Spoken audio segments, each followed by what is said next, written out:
Hello जय Hind everyone. हम लोग आज से केमिस्ट्री का मतलब कि सिलेबस जो है उसको कवर करने की कोशिश करेंगे। और जो आपका फर्स्ट चैप्टर है केमिकल रिएक्शन यानी कि रासायनिक अभिक्रिया और समीकरण, इसको हम लोग आज से स्टार्ट करेंगे। और कहीं ना कहीं एक सीक्वेंस में इस केमिस्ट्री के सारे टॉपिक को अच्छे ढंग से पढ़ेंगे। और बोर्ड के एग्जाम में कौन सा क्वेश्चन इंपॉर्टेंट होता है, सारे इंपॉर्टेंट क्वेश्चन को भी करेंगे। लास्ट में मॉक टेस्ट भी लगाएंगे और इस साल सारा सिलेबस एक सही ढंग से आपको इस चैनल के माध्यम से पूरा मिल जाएगा और आप लोग सही ढंग से मेहनत भी कीजिएगा। ठीक है, आइए हम लोग आज के इस क्लास को स्टार्ट करते हैं। और आज आपका केमिस्ट्री में कुछ अच्छा होने वाला है और आज से आप केमिस्ट्री पढ़ना शुरू करेंगे।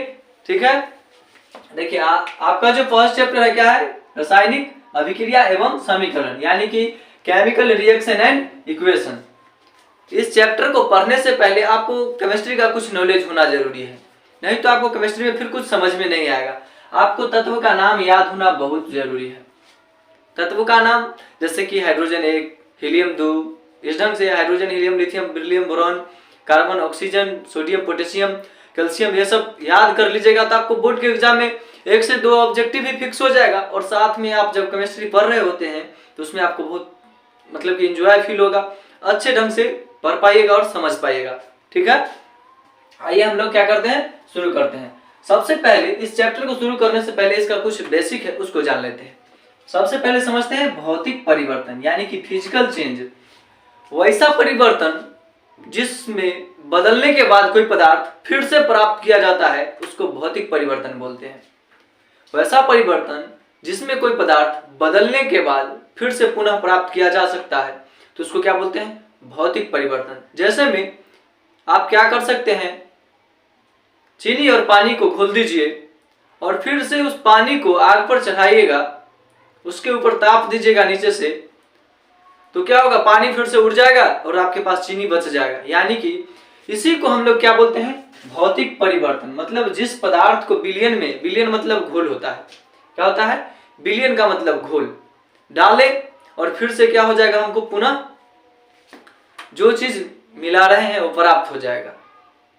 तो उसको क्या बोलते हैं, भौतिक परिवर्तन। बदलने के बाद फिर से ला सकते हैं, भौतिक परिवर्तन। जैसे भात का बनना, पानी में आप चावल को डाल देते हैं तो भात बन जाता है। भात को फिर धूप में सुखा दीजिए, फिर से चावल बन जाएगा। मानता हूं उस लेवल का नहीं बनता है लेकिन फिर भी चावल तो बन जाता है। इसी को क्या बोलते हैं, भौतिक परिवर्तन। ठीक है, अगला आपका क्या है, रासायनिक परिवर्तन यानी कि केमिकल चेंज। वैसा परिवर्तन जो बदलने के बाद पुनः प्राप्त नहीं किया जाता है उसको क्या बोलते हैं, रासायनिक परिवर्तन। रासायनिक परिवर्तन मतलब एक बार बदलने के बाद फिर से प्राप्त नहीं किया जाएगा।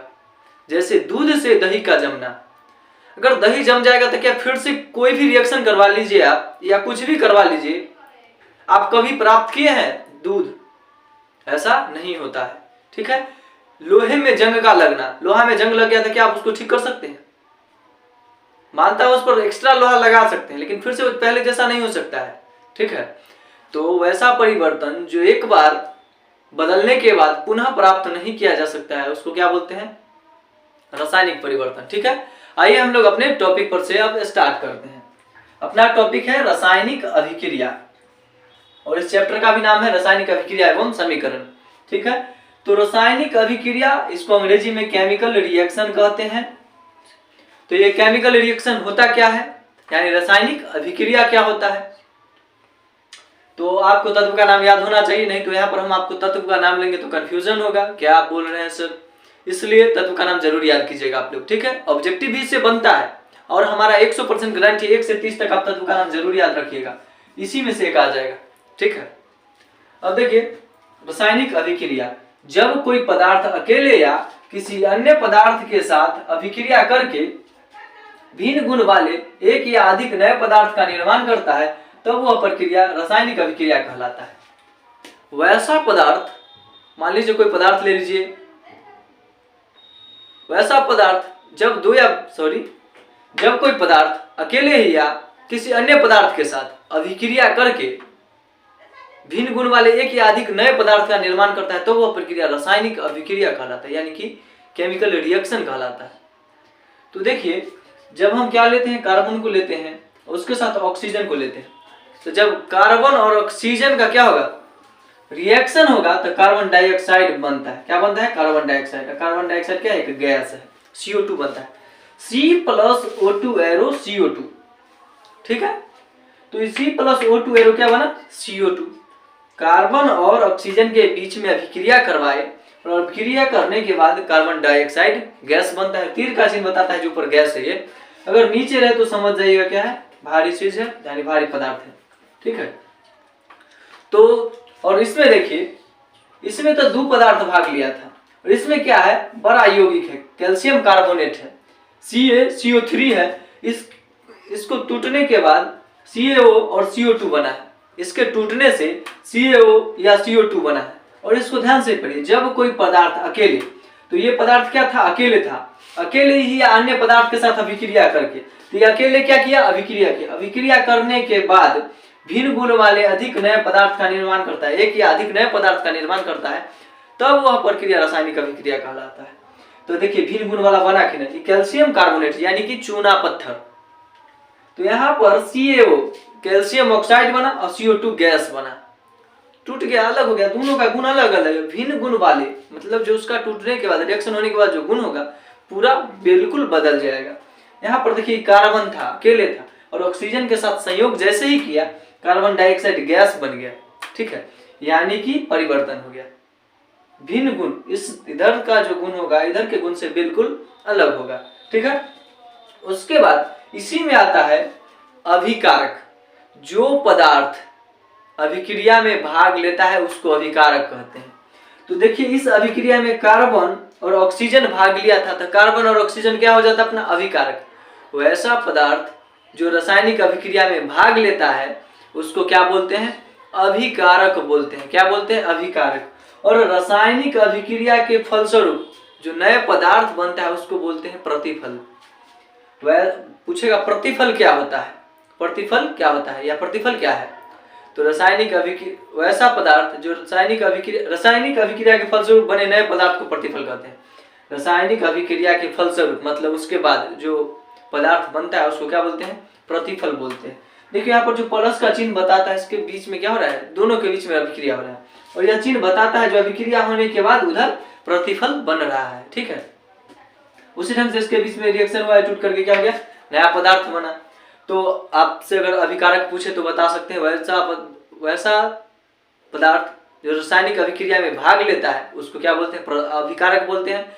और रासायनिक अभिक्रिया के फलस्वरूप बना जो नया पदार्थ होता है उसको क्या बोलते हैं, प्रतिफल बोलते हैं। ठीक है, अब देखिए हम लोग आगे देखते हैं, रासायनिक अभिक्रिया की कुछ विशेषता भी है। तो रासायनिक अभिक्रिया की कुछ विशेषता क्या है, तो गैस की उत्पत्ति। क्या है, गैस की उत्पत्ति। तो रासायनिक अभिक्रिया में गैस की उत्पत्ति कैसे होगा, जब आप दानेदार जस्ता को सल्फ्यूरिक अम्ल या हाइड्रोक्लोरिक अम्ल के साथ अभिक्रिया कराइएगा तो हाइड्रोजन गैस मुक्त होता है, यानी कि गैस की उत्पत्ति। अगला क्या है, अवक्षेप का बनना। जब आप बहुत सारा अभिक्रिया ऐसा होता है जिसमें क्या होता है, अभिक्रिया के फलस्वरूप क्या होता है, भारी अवक्षेप ठोस पदार्थ होता है जो क्या होता है, विलयन से पृथक हो जाता है, मतलब कि वो अभिक्रिया के दौरान ही।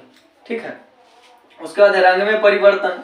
कुछ अभिक्रिया ऐसा भी होता है जिसमें रंग परिवर्तन होता है, जैसे कि आप बैंगनी हाइड्रोक्लोरिक अम्ल को जब हाइड्रोक्लोरिक अम्ल में जब क्या कीजिएगा, जब नींबू का रस निचोड़ के रखिएगा तो उसमें से बैंगनी रंग गायब होने लगता है।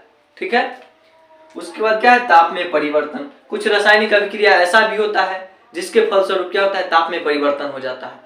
ताप में परिवर्तन दो प्रकार से होता है, एक होता है उष्माक्षेपी और उष्माशोषी।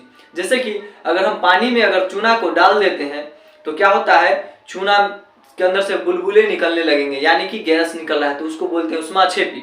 और कुछ अभिक्रिया ऐसा होता है जिसमें उष्मा का क्या होता है, मतलब सोख लिया जाता है, तो उसको बोलते हैं उष्माशोषी। ठीक है, उसके बाद अवस्था में परिवर्तन। तो कुछ रासायनिक अभिक्रिया ऐसा भी होता है जिसमें क्या होता है, अवस्था में परिवर्तन होता है। जैसे कि आप देखे होंगे मोमबत्ती का जलना, जब मोमबत्ती जल रहा होता है तो क्या होगा, मोम पिघल के नीचे गिर जाता है और बत्ती जल जाता है, तो क्या हुआ, मोम की अवस्था में क्या हो गया, परिवर्तन हो गया। ठीक है, तो ये था उसकी कुछ रासायनिक अभिक्रिया की विशेषता। आइए अब हम लोग क्या करते हैं, रासायनिक समीकरण को समझते हैं। ठीक है, देखिए रासायनिक समीकरण, इसको अंग्रेजी में हम लोग केमिकल इक्वेशन बोलते हैं। क्या बोलते हैं, केमिकल इक्वेशन, यानी कि रासायनिक समीकरण। किसी रासायनिक अभिक्रिया में भाग लेने वाले पदार्थ के संकेतों एवं सूत्रों की सहायता से संक्षिप्त निरूपण रासायनिक समीकरण कहलाता है।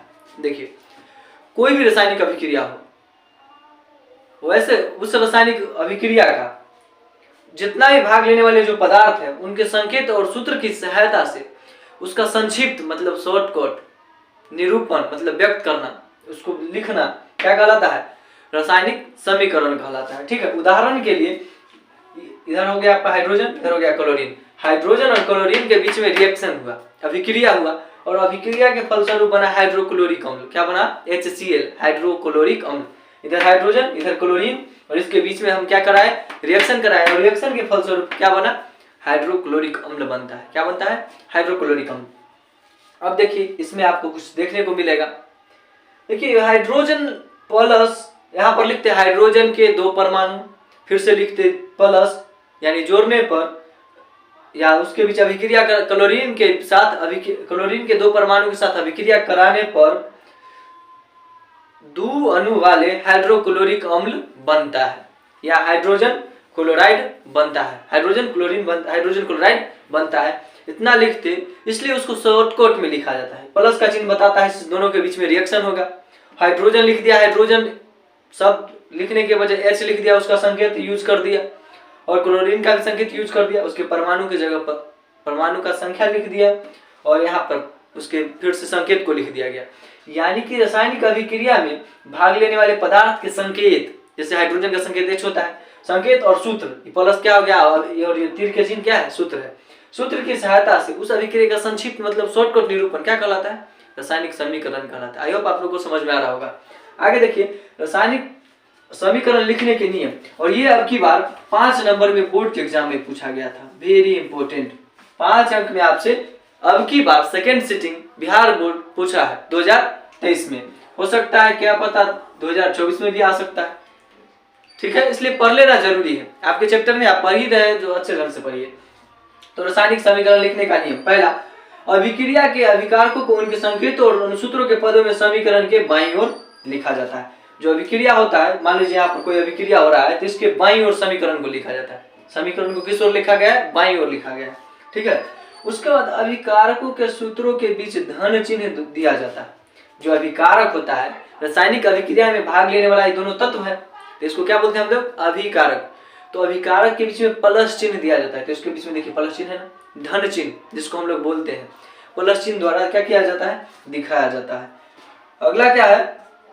अभिकारकों के प्रतिफल और संकेतों अनुसूत्रों समीकरण के बाईं ओर लिखा जाता है। देखिए, अभिकारक के समीकरण के बाईं ओर लिखा गया। उसके बाद अगला क्या कहता है? प्रतिफल के सूत्र के मध्य धन चिन्ह दिया जाता है।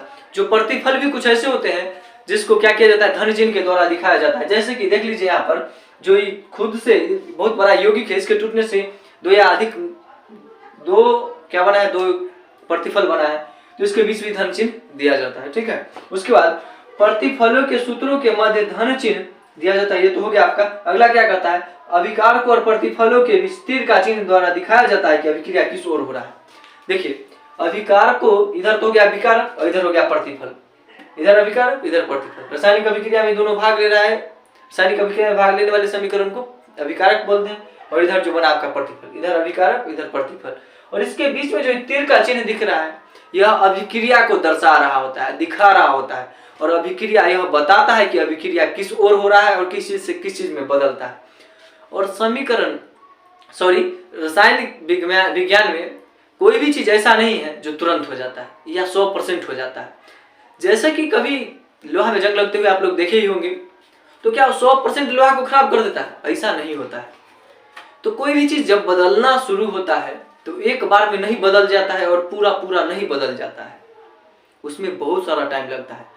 तो केमिस्ट्री में जो भी रिएक्शन होता है वो तुरंत नहीं हो जाता है। रासायनिक मतलब मान लीजिए किसी लोहे में जंग का लगना शुरू हुआ, तो पूरा लोहा 100% कहीं जंग से खराब नहीं होगा।